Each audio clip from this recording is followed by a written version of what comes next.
नमस्कार दोस्तों, आइए जानते हैं झारखंड के हर जिले, हर क्षेत्र की ताजा और बड़ी खबरों को केवल 15 मिनट में। साथ ही आज के इस वीडियो में हम लोग जानेंगे कि सरकार ने गरीबों के लिए कौन कौन सी योजनाएं लागू की है और साथ ही महिलाओं को 5,000 रुपए कब से मिलेंगे और ई श्रम कार्ड धारकों को 3,000 रुपए कब से खाते में आएंगे। साथ ही गरीबों के लिए सोना चांदी, डीजल, पेट्रोल, बिजली आदि कब से सस्ता हो जाएगी। सब कुछ आज इस वीडियो के माध्यम से जानेंगे। हमारे साथ बने रहने के लिए वीडियो को लाइक और चैनल को सब्सक्राइब जरूर कर दें और कमेंट में जरूर बताएं कि आप ये वीडियो किस जगह से देख रहे हैं। झारखंड में अगले कुछ दिनों बाद होने वाले राज्यसभा चुनाव को लेकर सियासी सरगर्मी तेज हो गई है। 2 सीटों पर होने वाले इस चुनाव में सत्ता पक्ष यानी इंडिया गठबंधन फिलहाल मजबूत स्थिति में दिख रहा है, लेकिन विपक्षी एनडीए भी बिहार मॉडल की तर्ज पर एक सीट के लिए समीकरण साधने में जुटा है। राजनीतिक विश्लेषकों का मानना है कि हाल के कुछ महीनों में झारखंड मुक्ति मोर्चा का रुख सहयोगी दल कांग्रेस के साथ पूरी तरह से सहज नहीं दिख रहा है। जिस तरह से असम विधानसभा में जेएमएम के कांग्रेस के कोई तालमेल किए बगैर अकेले चुनाव मैदान में उतरने का फैसला लिया, उससे कांग्रेस नेतृत्व को भी परेशानियों का सामना करना पड़ा। झारखंड लोक सेवा आयोग एक ऐसी महत्वपूर्ण सरकारी एजेंसी है जिसके कंधे पर राज्य में अधिकारियों, कर्मचारियों की भर्ती का दारोमदार है।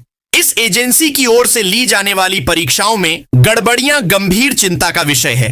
झारखंड के राज्यपाल संतोष कुमार गंगवार ने भी इस मुद्दे पर चिंता जताई है। उन्होंने जेपीएसएससी के अध्यक्ष को इस बारे में चिट्ठी भी लिखी है। राज्यपाल गंगवार ने जेपीएसएससी की ओर से हाल ही में आयोजित कुछ महत्वपूर्ण परीक्षाओं में पाई गई त्रुटियों को गंभीरता से लिया है।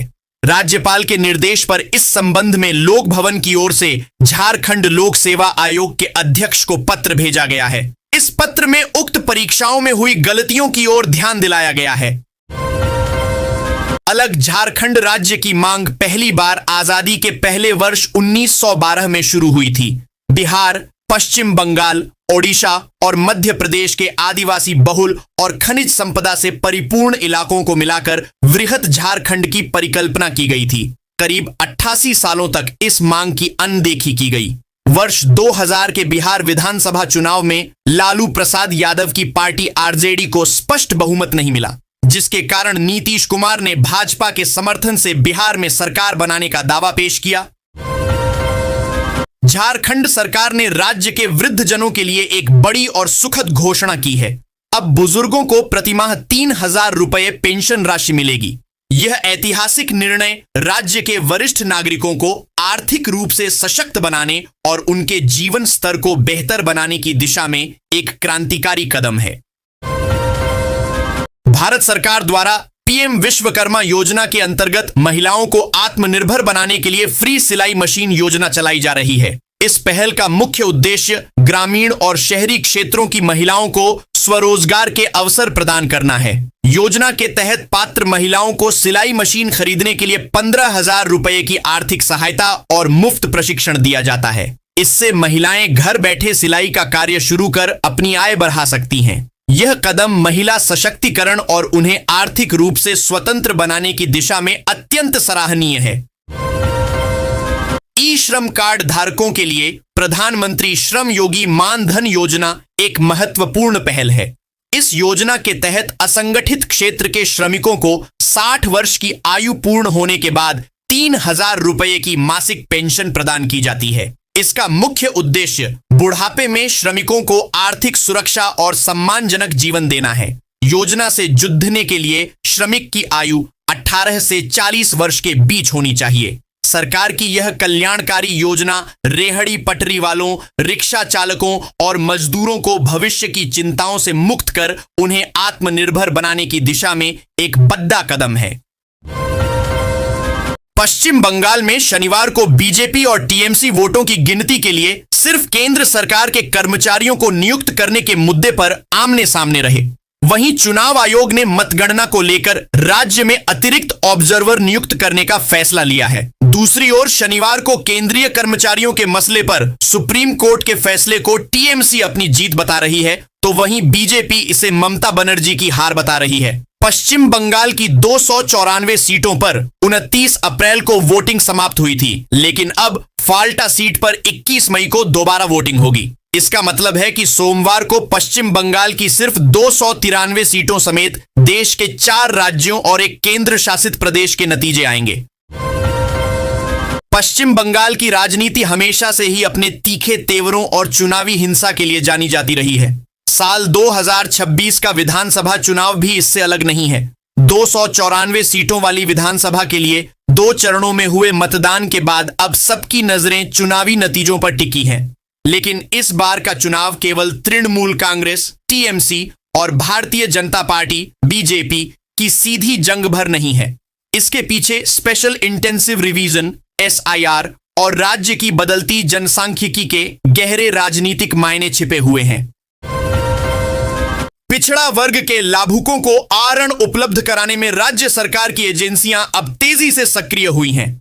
पिछले 5 वर्षों के सार्वजनिक आंकड़ों के अनुसार राज्य में 6,450 लाभुकों को कुल 250.72 करोड़ रुपए का आरण वितरित किया गया है। इस वित्तीय सहायता के जरिए बड़ी संख्या में लाभुकों ने स्वरोजगार शुरू कर अपनी आर्थिक स्थिति को सुदृढ़ किया है। हाल ही में पिछड़ा वर्ग आयोग का केंद्रीय दल झारखंड में पिछड़े वर्ग की स्थिति का आकलन करने पहुंचा था। इस दौरान राज्य सरकार के विभिन्न विभागों और संस्थानों ने अपनी अपनी रिपोर्ट प्रस्तुत की।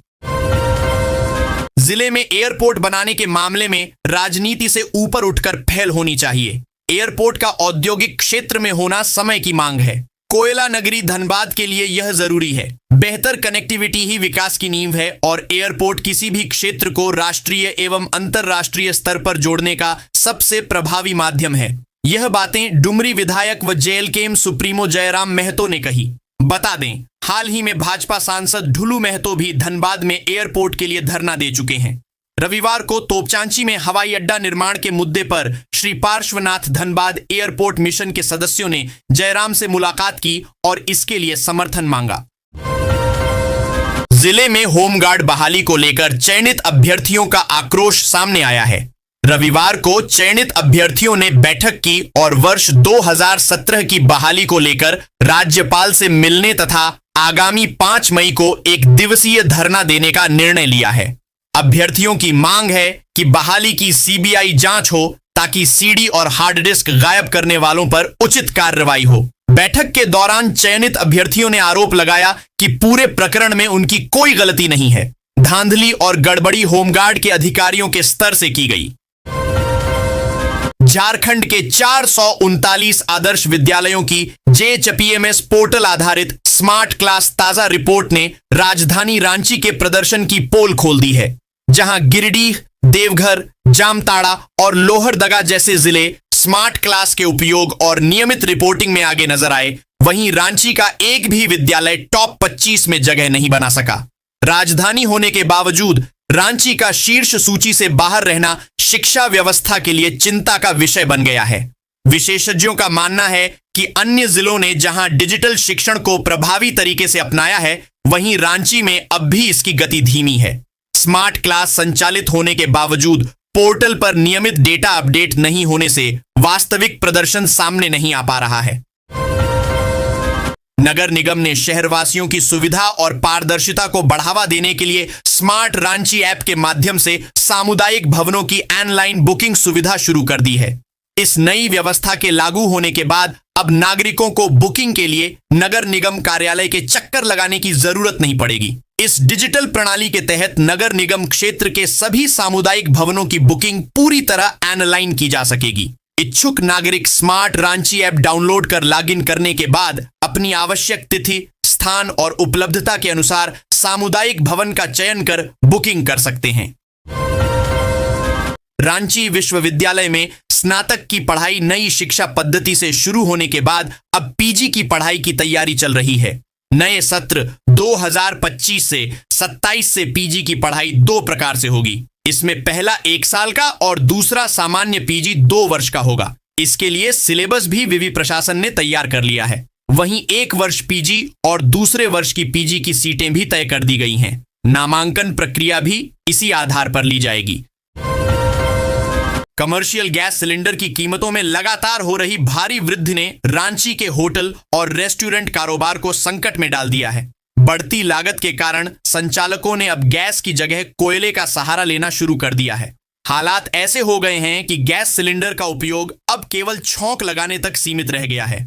शहर में 19 किलो के कमर्शियल गैस सिलेंडर की कीमत बढ़कर 3,250 रुपये 50 पैसे पहुंच गई है। पूर्व मंत्री सह जमशेदपुर पश्चिम विधानसभा क्षेत्र से विधायक सरयू राय ने दामोदर वैली कॉरपोरेशन डीवीसी की ताप बिजली घर बोकारो थर्मल पावर स्टेशन बीटीपीएस द्वारा फिर से दामोदर नदी को प्रदूषित करने का आरोप लगाया है। उनके अनुसार ताप बिजली घर से निकल रहा दूषित बहिस्राव राख, छाई, तैलीय एवं हानिकारक रासायनिक पदार्थों से युक्त है। यह सीधे कोनार नदी और दामोदर नदी के संगम स्थल के समीप गिरकर नदी को प्रदूषित कर रहा है। झारखंड सरकार के उच्च एवं तकनीकी शिक्षा विभाग ने राज्य में ऑफिस ऑफ इंटरनेशनल अफेयर्स की स्थापना का निर्णय लिया है। यह कार्यालय राष्ट्रीय शिक्षा नीति 2020 के प्रावधानों के तहत कार्य करेगा। उच्च शिक्षा के वैश्वीकरण के लिए एक सिंगल विंडो सुविधा प्रदान करेगा। इसका मुख्य उद्देश्य झारखंड के छात्रों को अंतरराष्ट्रीय शैक्षणिक मानकों से जोड़ना और विदेशी संस्थानों तक उनकी पहुंच को सुलभ बनाना है। यह कार्यालय प्रमुख रूप से एक्सचेंज प्रोग्राम संचालित करेगा, जिससे झारखंड के विद्यार्थी विदेशों में जाकर उच्च शिक्षा और शोध कर सकेंगे। फैक्ट फाइंडिंग कमेटी के अध्यक्ष जस्टिस गौतम कुमार चौधरी ने पुराने हाई कोर्ट भवन में शनिवार को स्नातक प्रशिक्षित शिक्षक संयुक्त प्रतियोगिता परीक्षा 2016 से जुड़े मामले में सुनवाई की। यह सुनवाई सुप्रीम कोर्ट और झारखंड हाई कोर्ट के पूर्व निर्णयों के आधार पर की गई। सुनवाई के दौरान फैक्ट फाइंडिंग कमेटी ने राज्य सरकार और झारखंड राज्य कर्मचारी चयन आयोग को निर्देश दिया कि वे उक्त नियुक्ति परीक्षा से संबंधित स्टेट मेरिट लिस्ट, जिलावार नियुक्त किए गए सभी शिक्षकों के नाम, प्राप्तांक, नियुक्ति तिथि सहित सभी आवश्यक जानकारी उपलब्ध कराएं। झारखंड की चिकित्सा शिक्षा व्यवस्था के लिए बड़ी उपलब्धि सामने आई है। अब रिम्स के डेंटल कॉलेज में पोस्ट ग्रेजुएट यानी एमडीएस की पढ़ाई शुरू होगी। भारत सरकार के स्वास्थ्य एवं परिवार कल्याण मंत्रालय के डेंटल एजुकेशन सेक्शन ने शैक्षणिक सत्र 2026 से 27 से एमडीएस कोर्स संचालित करने की अनुमति दे दी है। मंत्रालय की ओर से जारी अनुमति पत्र के अनुसार डेंटल कॉलेज के 9 विभागों में कुल 27 सीटों पर पीजी शिक्षा शुरू की जाएगी। राज्य के किसी भी लाभुक को जन वितरण प्रणाली के माध्यम से समय पर खाद्यान्न सुनिश्चित करने की दिशा में राज्य सरकार आगे बढ़ने जा रही है। चालू वित्तीय वर्ष में इस योजना के तहत प्रौद्योगिकी के माध्यम से आधुनिकीकरण और सुधार की योजनाओं पर काम चल रहा है। शीघ्र ही राज्य के अधिसंख्य पीडीएस दुकानों को स्मार्ट पीडीएस सिस्टम से जोड़ने का काम पूरा किया जाएगा और इसके लिए सरकार ने पहले ही बजट का प्रबंध कर लिया है। वाणिज्य कर विभाग में राजस्व बढ़ाने के लिए पदाधिकारियों के लिए 280 नए वाहन खरीदे जाएंगे। इसे लेकर वित्त एवं वाणिज्य कर मंत्री राधाकृष्ण किशोर ने विभागीय सचिव से वाहनों के क्रय का प्रस्ताव मांगा है। उन्होंने सचिव को भेजे पीत पत्र के माध्यम से कहा है कि राज्य के स्वकर में वाणिज्य कर विभाग का लगभग 60% का योगदान है। वाणिज्य कर विभाग से प्रतिवर्ष राज्य सरकार को लगभग 24 से 26 हजार करोड़ रुपए का राजस्व प्राप्त होता है, जबकि खनिज संपदाओं की प्रचुरता वाले झारखंड को राज्य में खनन कार्य से मात्र 17,072 करोड़ रुपए के राजस्व की प्राप्ति होती है। भारतीय जनता पार्टी धनबाद जिला में गुटबाजी चरम पर पहुंच गई है। सिंह मेंशन विधायक राज सिन्हा और सांसद ढुल्लू महतो के खेमे अलग अलग हो गए हैं। दोनों गुटों के समर्थक खुलकर सामने आ रहे हैं, जिससे भाजपा की अंदरूनी कलह अब सड़क पर आ गई है। गुटबाजी का असर सिर्फ जिला मुख्यालय तक सीमित नहीं है। निरसा विधानसभा में भी संगठन अलग थलग हो चुका है। यहां पूर्व विधायक अपर्णा सेन गुप्ता और चिरकुंडा की भाजपा राजनीति को लेकर कार्यकर्ता बंटे हुए हैं। दोनों पक्षों के समर्थक अलग अलग मंच से अपनी ताकत दिखा रहे हैं। इससे निरसा में भी संगठन की एकजुटता टूटती दिख रही है। झारखंड के पोटका स्थित हाता में रोजगार के अवसर सुनिश्चित करने के उद्देश्य से एक दिवसीय रोजगार मेले का आयोजन किया गया। झारखंड बंगभाषी उन्नयन समिति एवं माताजी आश्रम के संयुक्त तत्वावधान में आयोजित इस कार्यक्रम ने क्षेत्र के बेरोजगार युवक युवतियों के लिए उम्मीद की एक नई किरण जगाई है। मेले का उद्घाटन पूर्व विधायक मेनका सरदार ने दीप प्रज्वलित कर किया। उन्होंने कहा कि युवाओं को रोजगार के अवसर उपलब्ध कराना समाज के लिए अत्यंत आवश्यक है। झारखंड बंगभाषी उन्नयन समिति एवं माताजी आश्रम के संयुक्त सहयोग से हाता में एक दिवसीय रोजगार मेले का आयोजन किया गया। मेले का उद्घाटन पूर्व विधायक मेनका सरदार द्वारा दीप प्रज्वलित कर किया गया। इस मेले में विभिन्न कंपनियों द्वारा स्टॉल लगाए गए, जहां पोटका एवं राजनगर क्षेत्र से बड़ी संख्या में बेरोजगार युवक युवतियां रोजगार की तलाश में पहुंचे और अपने अपने बायोडाटा जमा किए।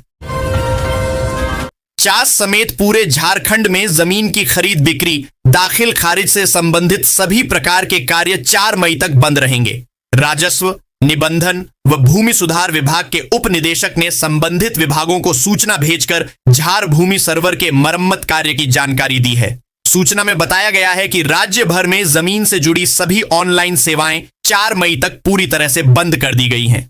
इस दौरान जमीन की ऑनलाइन रजिस्ट्री, लगान रसीद कटाई और म्यूटेशन जैसे कोई भी कार्य नहीं हो सकेंगे। यह अस्थायी रोक सरकार द्वारा किए जा रहे एक बड़े तकनीकी अपग्रेडेशन के कारण लगाई गई है। झारखंड के पर्यटन मंत्री सुदिव्य कुमार ने रविवार को देवघर में श्रावणी मेला की समीक्षा बैठक किया। बैठक में पर्यटन सचिव मुकेश कुमार के अलावा आयुक्त संताल परगना संजय कुमार और देवघर दुमका के डीसीएसपी मुख्य रूप से थे। पर्यटन मंत्री ने कहा कि मेला शुरू होने में 90 दिन का समय है। आगामी 31 जुलाई से मेला शुरू हो रहा है। पिछले साल से बेहतर सुविधा श्रद्धालुओं को मिले ऐसी व्यवस्था की तैयारी की जा रही है। निरसा की पहचान एक औद्योगिक नगरी के रूप में थी। इसे मिटाने वाले तथा यहां के लोगों से रोजी रोजगार छीनकर उन्हें पलायन के लिए मजबूर करने वालों की हकीकत अब जनता के सामने आ गई है। मजदूर आंदोलन के नाम पर मजदूरों के हक और अधिकार छीनकर सिर्फ अपनी तिजोरी भरने वालों की दुकानदारी अब बंद होगी।